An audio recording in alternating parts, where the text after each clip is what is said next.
नमस्कार दोस्तों, अगर आपसे पूछा जाए कि मनोरंजन का जरिया जागरूकता फैलाने का स्रोत और समसामयिक मुद्दों से रूबरू कराने का सबसे बेहतर संचार माध्यम कौन सा हो सकता है, तो आपके जहन में एक ही नाम आएगा, रेडियो। जी हाँ दोस्तों, रेडियो एक ऐसा माध्यम है जिसने इतिहास में घटित अहम घटनाओं में अपनी एक अलग भूमिका निभाई है।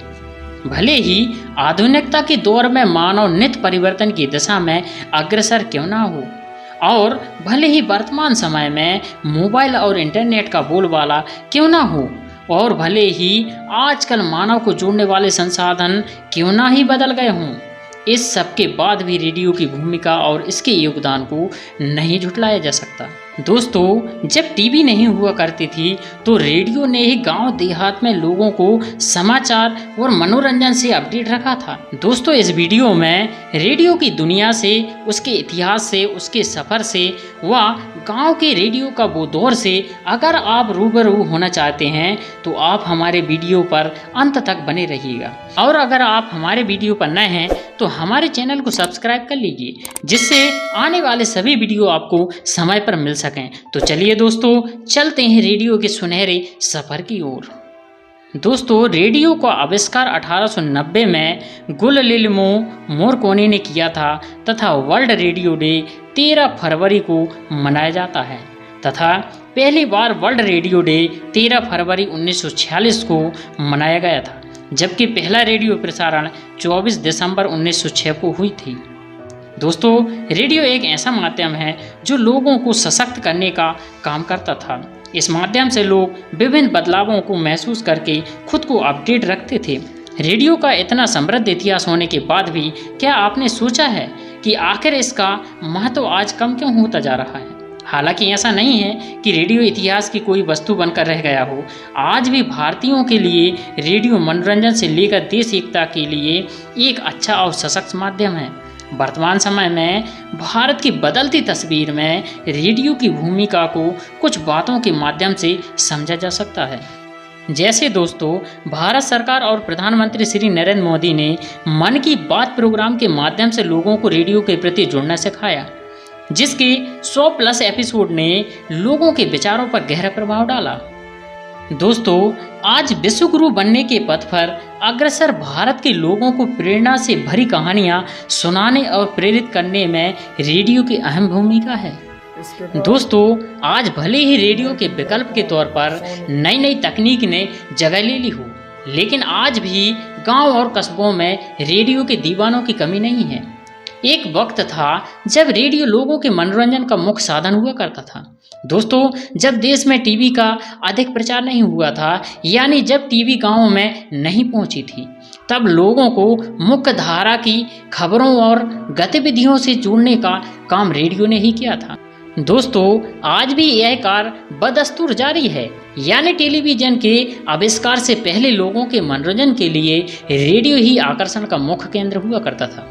दोस्तों, पुराने जमाने में जब संचार का सस्ता एवं बुजुर्गों की पसंद माने जाने वाला रेडियो वर्तमान में भी सबका पसंद बना हुआ है। दोस्तों, सैटेलाइट युग में स्मार्टफोन मोबाइल की उपलब्धता के चलते भले ही पारस्परिक ट्रांजिस्टर रेडियो का क्रेज कम हो गया है, लेकिन रेडियो का एहसास आज भी जनसंचार के अन्य माध्यमों से युवाओं के दिलों से जुड़ा हुआ है। दोस्तों, मनोरंजन के इस युग में एक बड़ा वर्ग रेडियो के साथ जुड़ चुका है।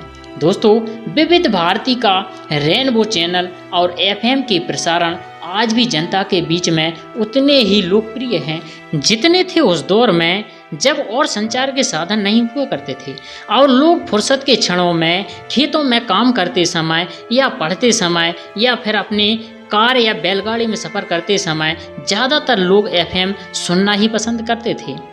दोस्तों, उस समय हर घर में तो रेडियो नहीं होता था, लेकिन सब लोगों को बुधवार की रात 8 बजे का इंतजार जरूर रहता था। जिस घर या दुकान पर रेडियो होता था ना, वहाँ भारी भीड़ जमा हो जाती थी। लोग रेडियो पर गूंजने वाली एक सुनहरी आवाज़ को सुनते। बहनों और भाइयों, मैं आपका दोस्त अमीन सयानी बोल रहा हूँ और अब इस बरस बिनाका गीतमाला की वार्षिक हिट परेड का सरताज गीत बाबुल की आवाज़ गूंजती और फिर आमीन सयानी कहते। फिल्म सूरज का गाना है ये बहनों और भाइयों, इसे गाया है मोहम्मद रफ़ी ने। और फिर गूंजता बहारों फूल बरसाओ, मेरा महबूब आया है। और दोस्तों, लोग जहाँ होते थे वहीं से ही तालियां बजाते थे और तालियों की गड़गड़ाहट की आवाज़ ही चारों साइड सुनाई देती थी। दोस्तों, हमारा तो रेडियो से असली याराना तब हुआ जब हम कुछ बड़े हो गए थे। दोस्तों, सन लगभग 1999 या 2000 के आसपास की बात है, जब क्रिकेट का भी उतना ज्ञान नहीं था हमें। लेकिन कुछ बड़े बुजुर्गों के साथ क्रिकेट वाले दिन हमारे पूरे मोहल्ले के लोग एक जगह इकट्ठे होकर रेडियो पर क्रिकेट सुनते और उसमें मेरे बड़े भाई, चाचा और अन्य सभी क्रिकेट के दीवाने थे।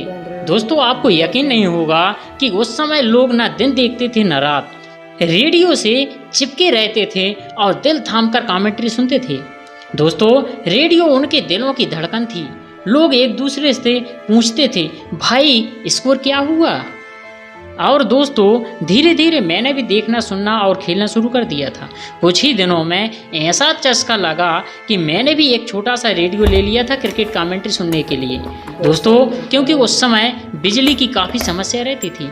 वो भी क्या दिन थे दोस्तों, जब रेडियो पर आवाज़ आती थी, ये लगा BSNL का चौका, सुनकर मन खुश हो जाता था।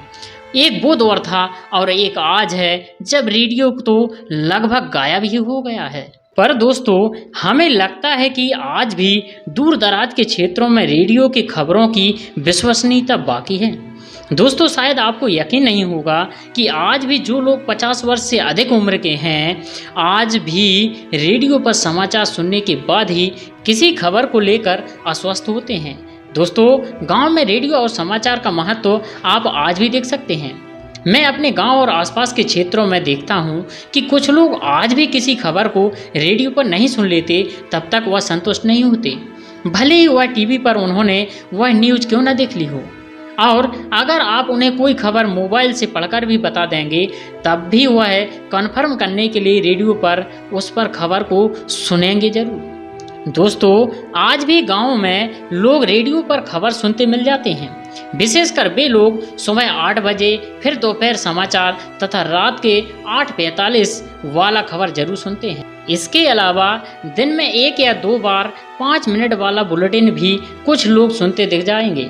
दोस्तों, क्या आप आज भी रेडियो सुनते हैं और आपका पसंदीदा रेडियो चैनल कौन सा है और कार्यक्रम कौन सा है, हमें कमेंट कर जरूर बताइएगा। दोस्तों, आज भारत में आकाशवाणी के तमाम चैनलों के अलावा निजी रेडियो स्टेशन भी सक्रिय हो गए हैं। अब तो रेडियो सेट होना जरूरी नहीं रह गया है। हालांकि गाँवों में मैंने आज भी लोगों को चाव से रेडियो सेट पर कार्यक्रम सुनते देखा है, पर अब मोबाइल पर या तो FM के जरिए या फिर ऐप के माध्यम से आप दुनिया के तमाम महत्वपूर्ण रेडियो स्टेशनों से जुड़ सकते हैं। दोस्तों, लगभग सभी रेडियो स्टेशनों की अपनी इंटरनेट सेवाएं भी हैं। जैसे भारत भर में फैले आकाशवाणी के सारे महत्वपूर्ण केंद्रों को आप mobile app news on air के जरिए सुन सकते हैं। दोस्तों, रेडियो की दुनिया अद्भुत है। शहरों में ट्रैफिक से जुड़ते हुए काम पर आते जाते लोग, या घर पर मौजूद गृहिणियां या बुजुर्ग, हॉस्टल के छात्र, दूर दराज के इलाकों और जंगलों में रहने वाले लोग, रेडियो सबका समय बांटता है, सबका अकेलापन दूर करता है, मनोरंजन और जानकारियों से उनकी दुनिया में आवाज़ों का उजाला बिखेरता है। तो दोस्तों, आइए रेडियो का हाथ थामें और एक बेहतर दुनिया बनाएं। तो दोस्तों, इसी के साथ मुझे दीजिए इजाज़त। हम मिलते हैं एक और नए वीडियो के साथ। तब तक के लिए हमारे सभी प्यारे दोस्तों को जय हिंद।